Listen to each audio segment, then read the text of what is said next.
My husband and in-laws chose the cheapest meals for me at the restaurant, saying, "We'll have the steak and lobster, and you can settle for the soup of the day."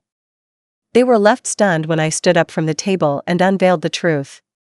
My name is Anya, and I run a boutique floral studio in the Pearl District. It started as a tiny shop with second-hand shelves and a lot of dreams. 10 years later, I had a staff of 6, 3 service vans, and contracts with 5 major wedding planners from Oregon to Northern California. Callum was nothing like me when we first met. He was organized, calculated, and calm. A CPA who liked routine and drank black coffee while reading the Wall Street Journal. I fell for his predictability because, after years of being the only one carrying the weight of my dreams, it felt safe. Solid. We met at a friend's engagement party. He offered to drive me home in the pouring rain when I realized my car had been towed. He didn't make a move. Didn't ask for anything. Just said, "Text me when you get inside." I liked that. A year later, he proposed. He didn't do it with a big crowd or a grand gesture. He took me to Cannon Beach, knelt awkwardly in the sand, and pulled out a ring that clearly cost more than I thought he could afford. I said yes.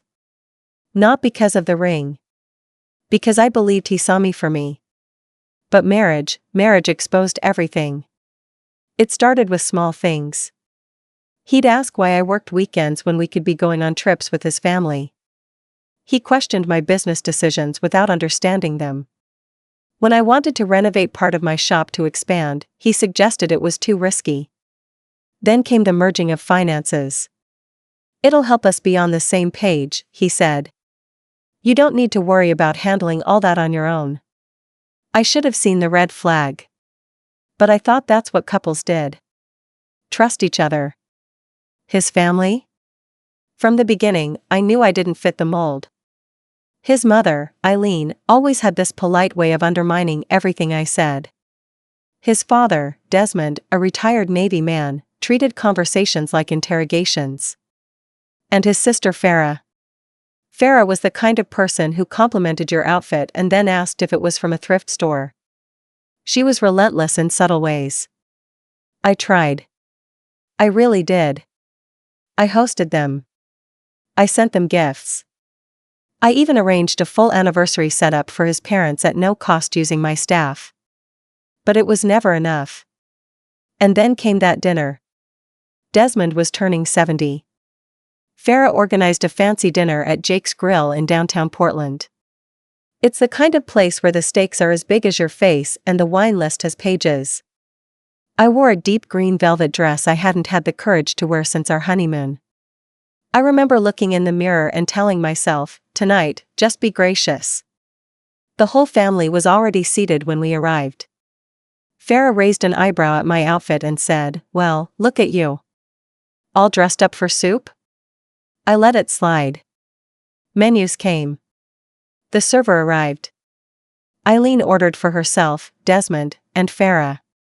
All of them got the surf and turf. The wine was already flowing. I waited for Callum to speak. Without glancing at me, he said, "She'll just have the soup of the day. She's not really a big eater." Just like that. No discussion. No asking. Not even a look my way. I stared at him. The server stared at me. I opened my mouth, but Callum gave me that look. That subtle glance that said, "Don't make this into something." I'd seen that look before. When I questioned why Farah was always borrowing money she never repaid. When I brought up how Eileen always forgot to include me in group emails. It was the look that said, "You're the outsider. Don't act like you belong." I nodded at the server. "That's fine." And I sat. And I watched. I watched as they passed buttery lobster tails across the table. I watched as Farah licked her fingers and talked about her dental practice's growth. I watched as Eileen talked about their second home in Bend, even though I knew Callum and I had just helped them refinance because they were cash-strapped. I stared at my soup. It was some sad, lukewarm tomato bisque. And that's when something in me snapped. I didn't yell. I didn't throw the soup. I didn't cry. I just stood up. The whole table went quiet. Desmond was mid-chew. Eileen blinked. Farah rolled her eyes like I was being dramatic. I looked at the server. Can I get the bill, please? Callum furrowed his brow. What are you doing? Just getting the check, I said calmly. Since I seem to be paying for everything else these days. The table was still. You could hear the clink of silverware 3 tables over. The server returned with the check. I pulled out my card. The platinum one. The one with my business name on it. I paid for every steak. Every lobster. Every glass of overpriced wine. And then I looked at Callum. You ever wonder how you were able to get approved for that loan for the house, Callum? Or how Farah's dental school tuition never became a debt collector's problem? Or how your parents got to take that Alaskan cruise last year, even though their credit score was in the toilet? Silence. It was me. It's always been me. And you've all been too proud, or too blind, to see it. And then I took off my ring. Set it gently on the table. I've already contacted a lawyer. The papers are in motion. You'll be served next week. Farah choked on her wine. Eileen's face turned purple.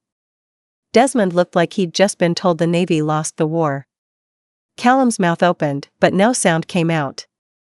I picked up my coat. Smiled at the server. And walked out of the restaurant, leaving the soup untouched. The cold Portland air hit me like a wave when I stepped outside.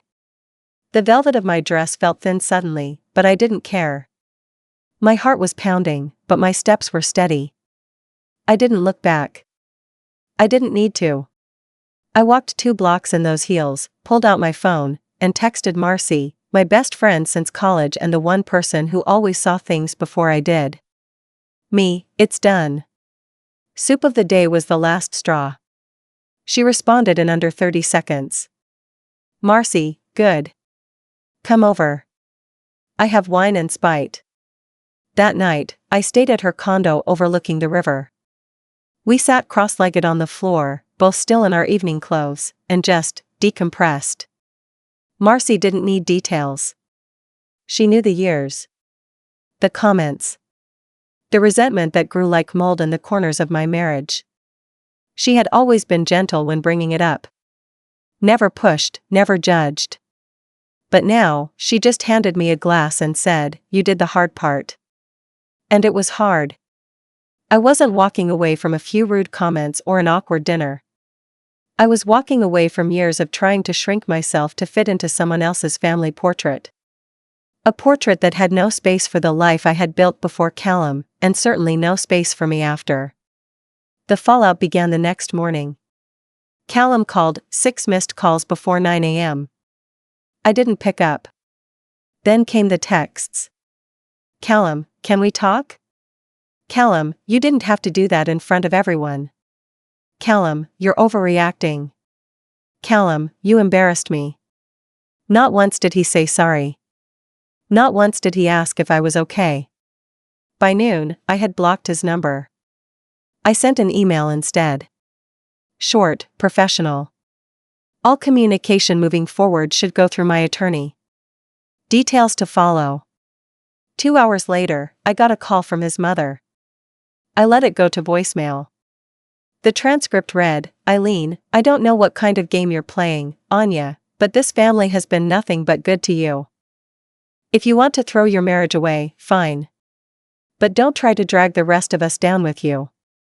And just like that, the mask slipped. The woman who had smiled tightly through every dinner, who had commented on my ambition with that fake admiration, had finally told the truth. They never saw me as one of them. They saw me as someone who owed them. Someone who had lucked out by marrying into their name, their table, their lifestyle. They conveniently forgot that without me, there would be no lifestyle. Because here's what none of them ever bothered to ask: how did Callum afford the apartment we lived in when we were dating?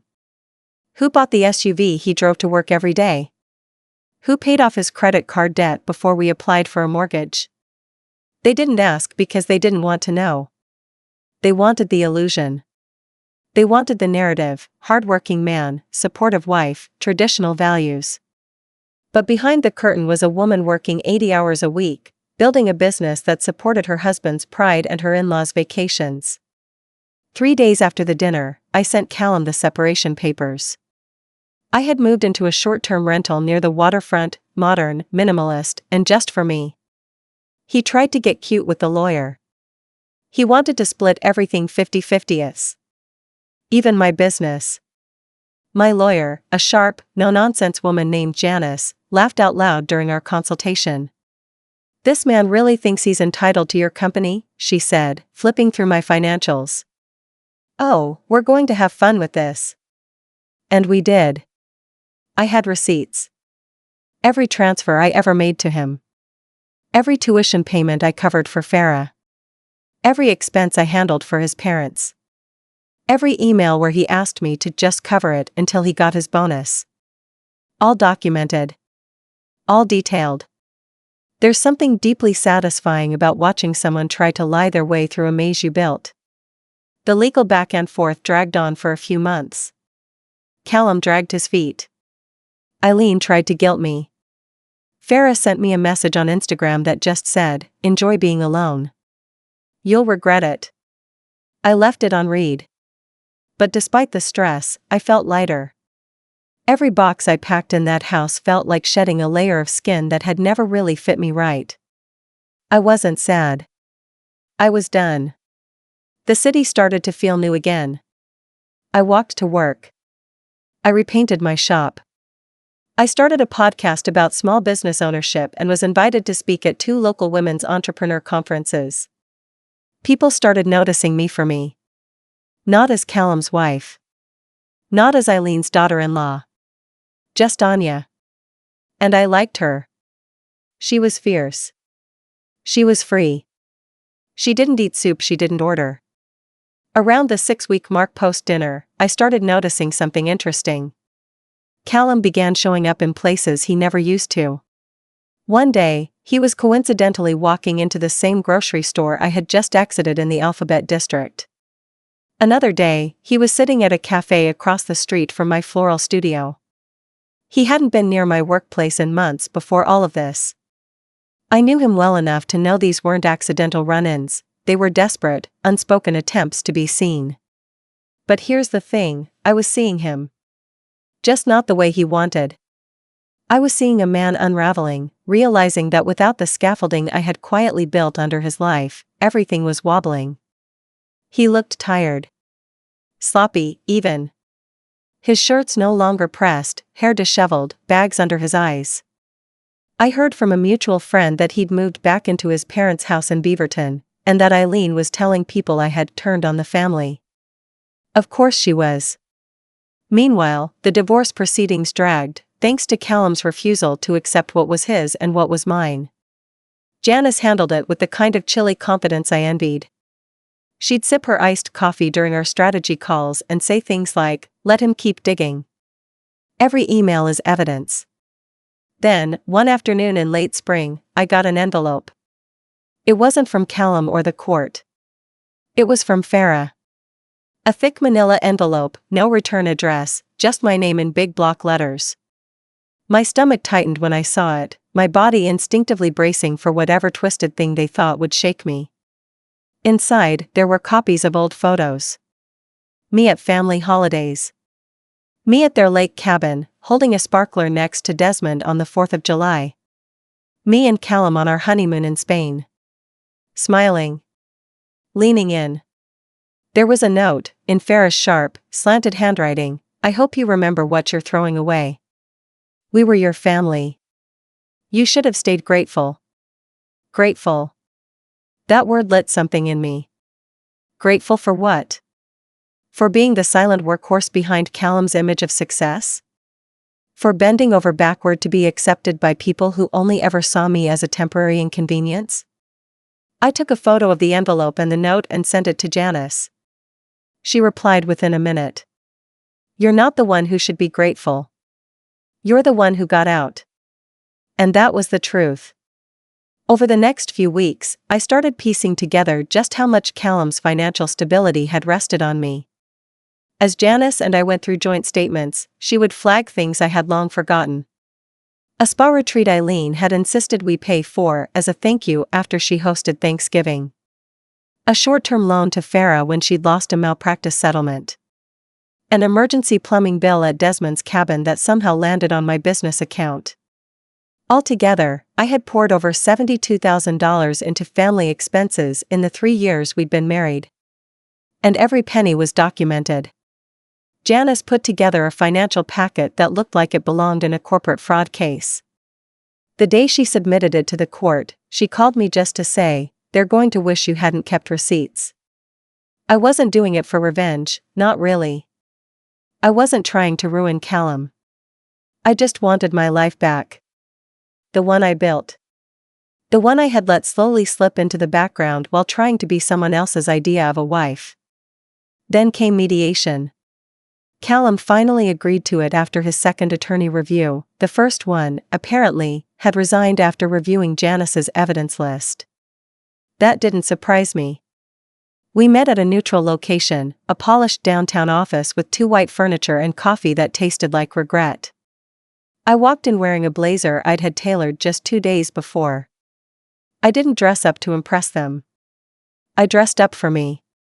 Callum sat across the table, eyes bloodshot, lips tight. He barely looked at me. Eileen and Desmond didn't come. Neither did Farah. Just Callum, his lawyer, a man who looked like he'd rather be anywhere else, and Janice, who placed our folder on the table with the precision of someone dropping a chess piece. They went through everything. The finances. The timelines. The asset division. Every time Callum's lawyer tried to contest something, Janice slid another document across the table. When they tried to imply my business was marital property, Janice produced incorporation papers dated 2 years before I met Callum. When they asked for spousal support, Janice gently pointed out the monthly transfers I had made to him since before we were married. When they brought up the car he drove, Janice handed them the receipt, purchased outright under my business as a logistics asset.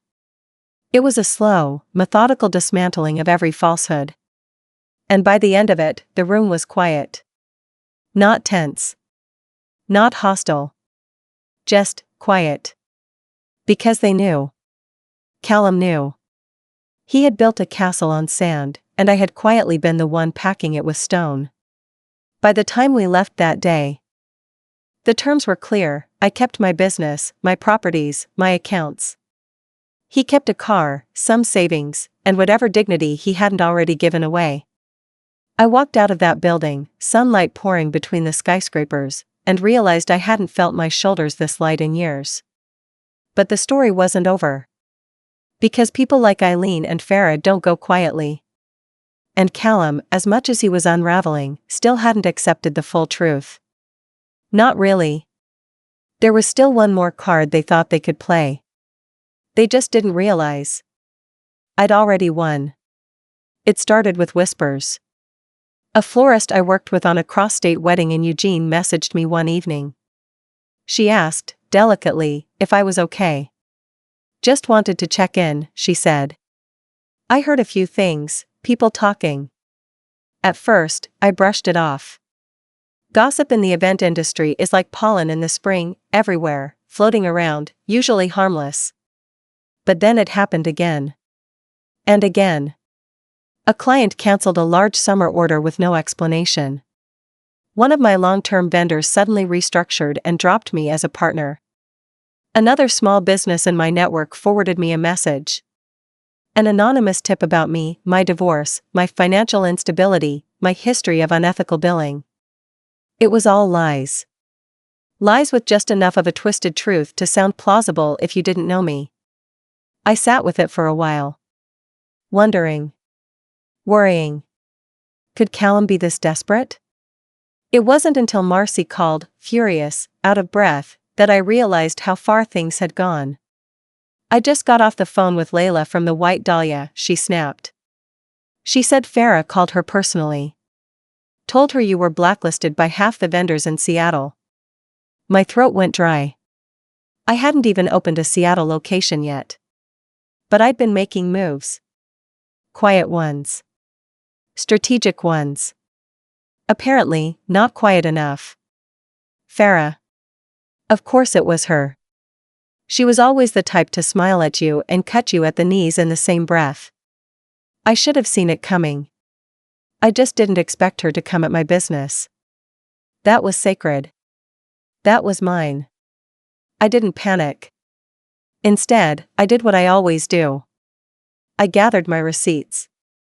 Within a week, I'd compiled emails, call logs, and even a voice message Farah had left someone, tipsy and smug, bragging about how she was going to make sure Anya gets back in her lane. Janice was thrilled. This, she said, holding up her phone like it was a trophy, is defamation. We didn't even need to sue. All it took was one strongly worded letter from Janice, backed by documentation, addressed to Farah and CC'd to her dental licensing board, and suddenly everything stopped. The calls. The whispers.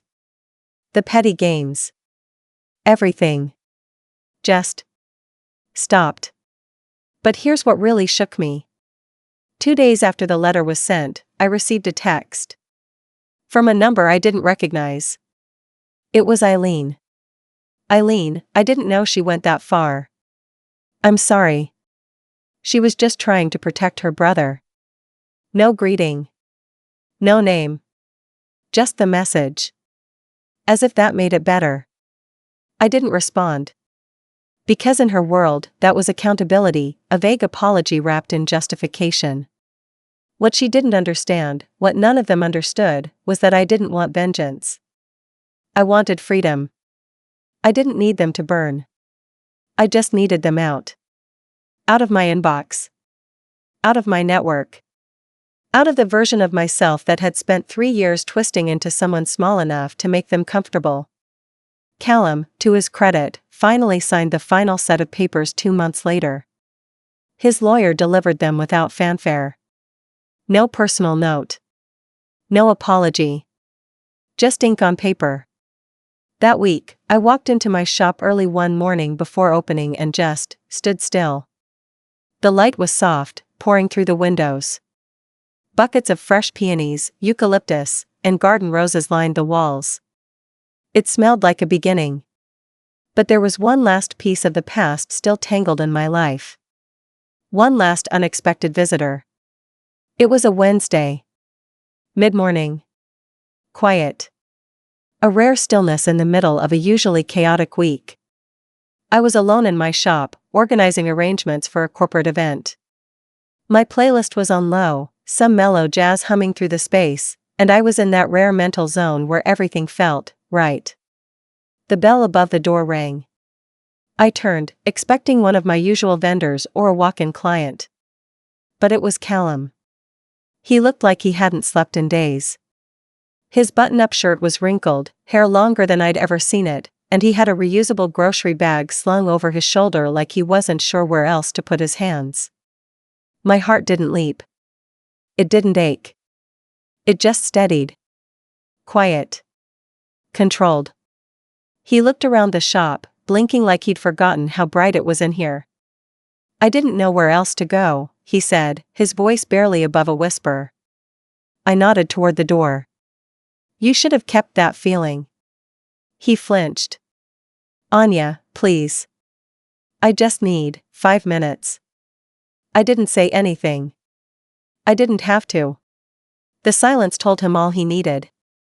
He stood there for a moment, shifting his weight, trying to find footing that didn't exist anymore. I'm sorry, he said finally. About dinner. About everything. You were right. I didn't move. I thought I was doing the right thing. Keeping peace with my family. Being whatever they wanted me to be. And I lost track of you. Of us. I let him finish. Not because I needed closure. But because he needed to hear himself say it out loud. You didn't lose track of me, Callum, I said quietly. You just never really chose me. Not when it mattered. He looked like he wanted to argue. But he didn't. Instead, he reached into the grocery bag and pulled out a folder. These are the financial records I had. In case you Needed them for your case. Or taxes. Or whatever. I didn't take the folder. I didn't need it. But I appreciated the gesture. Not for what it was, but for what it symbolized. An admission. A bow of the head. He placed it on the counter and stood there awkwardly. I know I screwed up. And I don't expect forgiveness.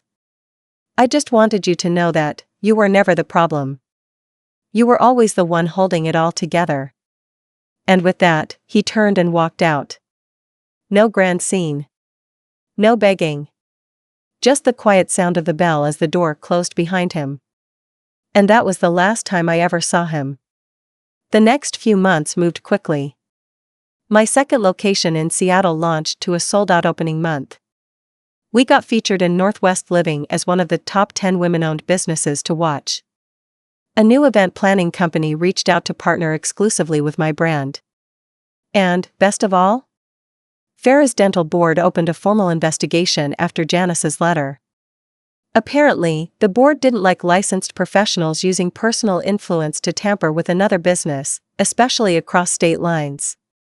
She received a 6-month probation and a public censure. Her clinic's Yelp rating plummeted after word got out. She posted a long-winded apology online. One of those notes app screenshots with gray backgrounds and too many words. I didn't even read it. Eileen and Desmond? They faded away. Retreated to their gated community in Bend.